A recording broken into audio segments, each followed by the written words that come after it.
你想象一下，如果今天你是一个从哈佛毕业的学生，你会想要在职场上面打拼，还是在家照顾小孩呢？大部分人应该都会选择继续打拼吧。但有个研究发现，很多美国名校毕业的女性竟然都选择回家当家庭主妇。到底为什么会这样子呢？今天就让我们一起来聊聊精英妈妈想上班吧。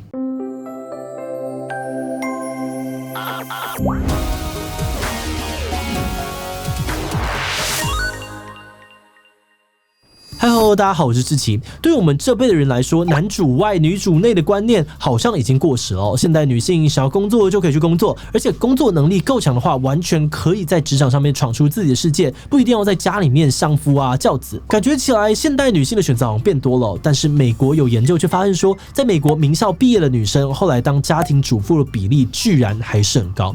这些女性呢都是人生胜利组中的胜利组，社会地位啊还有薪水都非常的高，那她们为什么会想要回归家庭不继续工作呢？为了解答这个问题美国的社会学家帕梅拉史东跟梅格拉福乔花了超过12年的时间，长期追踪43位的精英妈妈，他们发现这些妈妈表面上面是自己选择离职，实际上却是被迫离开的。为什么会这样呢？今天就让我们透过《精英妈妈想上班》这本书一起来聊看看吧。不过在开始讨论之前，按照惯例，先让我们进一段工商服务时间。夏天好热，懒得出门逛街吗？快上 PC Home 8月心理节线上 Gather Town 的这活动网页逛逛，玩互动小游戏，还可以再拿优惠哦。步骤非常的简单，只要在活动期间内进入网页，成功破解任务，就有机会可以领取每日限量的 PB。而在互动小游戏当中呢，以情人节、父亲节、中元节为主题的场馆都有各自的任务可以挑战，还有各种超值商品等你来占便宜。最近有想要买的东西又想要捡便宜吗？ PC Home 懂你想要优惠的心理，要买就去8月心理节买，想赚优惠就上 Gather Town。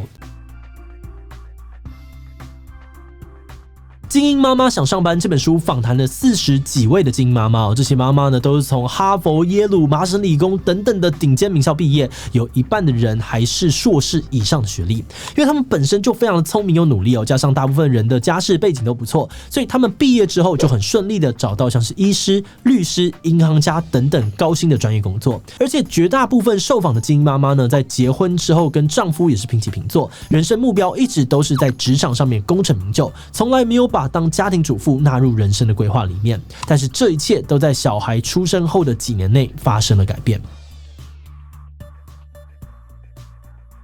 在小孩刚出生的时候呢，很多精英妈妈们还是一样在职场打拼，把小孩交给保姆照顾。但是当小孩开始上小学的之后呢，照顾小孩的工作开始逐渐牵涉到教育跟价值观的养成，这就没有办法只靠保姆，需要家长亲自教育了。但这个时候精英妈妈们呢，却发现说，明明同样是差不多的履历跟出身，但几年后丈夫的薪水往往都比自己高，很难要求他们辞去工作。而且即便是现代社会上面呢，还是期待女性应该要照顾家庭，所以丈夫们呢，常常理所当然的缺席对于小孩还有家庭的照顾，就这样子，所有的育儿工作通通落在了这些精英妈妈的肩上。但精英妈妈们再怎么精英也很难兼顾高压的工作跟家庭生活，所以到最后，很多人只好选择自己辞职回家，开始当家庭主妇。那这些辞职回家的精英妈妈们都在做些什么呢？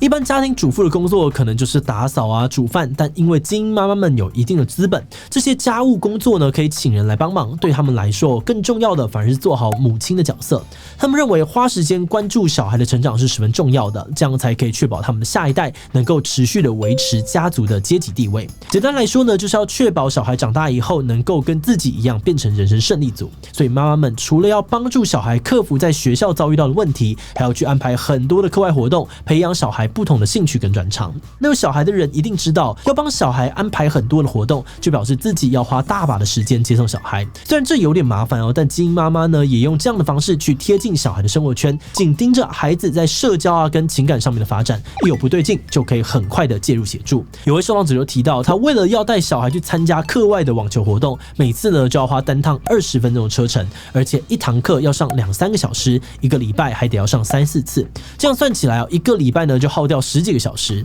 在发呆陪小孩上课的时候呢，他都会忍不住想说，这些人知道我是超大事务所的律师吗？从一个拿天价钟点费的律师到干等10几个小时陪小孩的妈妈，对不少人来说当然是有点难受的。所以很多精英妈妈们呢，都还是渴望自我实践，把回到职场当成是未来的目标。大部分女性要从家庭主妇的身份离开，重新进入职场的时候，最容易遇到的问题包含是专业能力过时、被人觉得年纪太大等等。但精英妈们毕竟是精英哦，这些一般人要面对的问题对他们来说困难比较不大。大部分精英妈妈要找到新工作呢，大概只需要花费几个月到1年的时间。不过作者发现精英妈妈们重回职场的过程会分成家庭优先跟职业重启的2个阶段。家庭优先呢，大概发生在最小的孩子开始上学的时候，那些想要重返职场的精英妈妈就会开始去找工时短又有弹性的工作，像是兼职顾问啊、直销业务、律师助理、代课老师等等。之所以会这样是因为他们还是需要照顾小孩，所以这个冲刺工作的热情呢，一到下午3点小孩下课就必须要结束，切换回家庭模式。而真正的职业重启阶段呢，就发生在小孩准备就读大学的时候，精英妈妈们终于可以放下重担，以全职工作为目标。但离开职场那么长的时间要再回去之前的精英工作，也不是那么容易的。书里面把精英妈妈重返职场的方式大致分成了3种：卷土重来、修正跑道跟转换跑道。先来说说卷土重来很多人可能觉得精英妈妈们之前在自己的领域那么强，现在回去做老本行一定也可以轻松的打爆一大堆人。但有点让人意外的是，卷土重来反而是最少人选择的方法。一来是因为精英妈妈们离开专业已经有段时间在高度竞争的领域里面要重新衔接没有那么的容易；二来也是因为他们的丈夫习惯了精英妈妈在家的好处，一般呢不太乐意让他们再次全力在职场上面冲刺。所以精英妈妈们呢，即使是全职上班还是需要照顾部分的家务工作，蜡烛两头烧。那也是因为这样，书里面回到原本工作的精英妈妈们呢，几乎都在5年内就黯然的辞职放弃。那如果没有办法卷土重来，第2种修正跑道感觉就是比较可行的策略。这意思呢是不做全职只担任顾问或是约聘结案。那这样子的方式呢，就比较容易让他们掌握家庭还有工作的平衡。不过这个方法好像又跟他们想要全职回归职场的目标有点矛盾，所以就有很多的妈妈选择了最后一种方式，直接转换跑道做别行。虽然转换跑道的前期必须要花费很多的时间跟金钱去重新学新的技能，而且还没有办法保证成功。不过资源的问题对于精英妈妈们来说反而相对还好，所以这反而是最多人选择的方法。像是书中采访到的一位前药厂主管，他因为多年来在小孩的学校担任志工，发现自己很喜欢跟小孩一起工作。当他重返职场的时候，就选择转行到教育界，成为一位自然老师。那虽然这看起来是很美好的结局不过这本书的作者认为，这个现象的背后其实暗藏着很大的隐忧。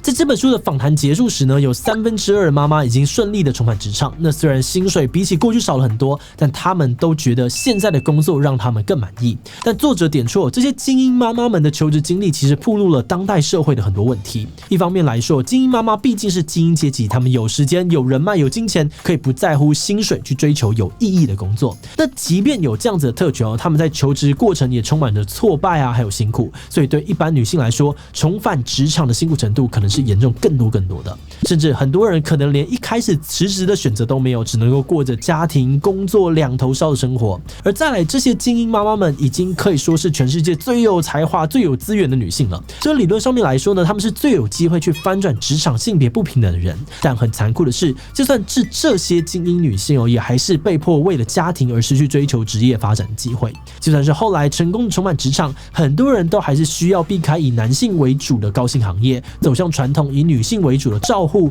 教育和非营利组织工作。作者认为精英妈妈的自我牺牲反而很吊诡的再次强化了整体社会的性别不平等。精英妈妈的处境呢，可能也让我们发现说，这个社会的性别不平等并没有完全消失，甚至比我们想象的还要顽强。在进入观点以前，我们要先特别感谢志祺七七的所有会员因为有了大家的支持跟赞助，我们才能够持续的制作这样子重要的议题。那如果你愿意支持我们走得更远，欢迎点击资讯栏的这个链接加入我们的会员，或者也可以用超级感谢小额支持我们。好的，那话说回来我们觉得这本《精英妈妈想上班》不只描述了美国精英妈妈的处境，里面描述到很多的问题也很适用于台湾社会。台湾有很多的职业妇女也都有类似的苦恼，投入职场太多，担心错过小孩成长，要多陪伴孩子，又会牺牺牲了自我实践，而这样的两难每天都在真实的折磨着他们。那当然，我们也知道这个问题的背后涉及到的是整个传统性别分工的问题，还有台湾高工时、高压力的职场文化，一时要改过来也没有那么的容易。他们觉得多去聆听这些职场妇女的心声，或是反过来关心家庭主夫们的心情，可能都是改变现况的开始吧。那如果你想要多了解这方面的故事，很推荐大家去读这本《精英妈妈想上班》哦。那最后也想问大家，假设你是书里的精英妈妈的话呢，你觉得最辛苦的问题是什么呢？放弃过去让自己骄傲的专业，这点最难受。B 薪水大幅降低，没钱是最不能忍的。C 丈夫可以在外面上班，自己却不能够，这个心理不平衡最难受。D 其他留言告诉我们吧。最后，如果你喜欢今天的影片，欢迎分享出去，让更多人知道精英妈妈想上班。此外呢，也可以点这个地方看家务分工，也要占性别以及后悔当妈妈的讨论。那么今天的这一期就到这边告一段落，就明晚再见喽。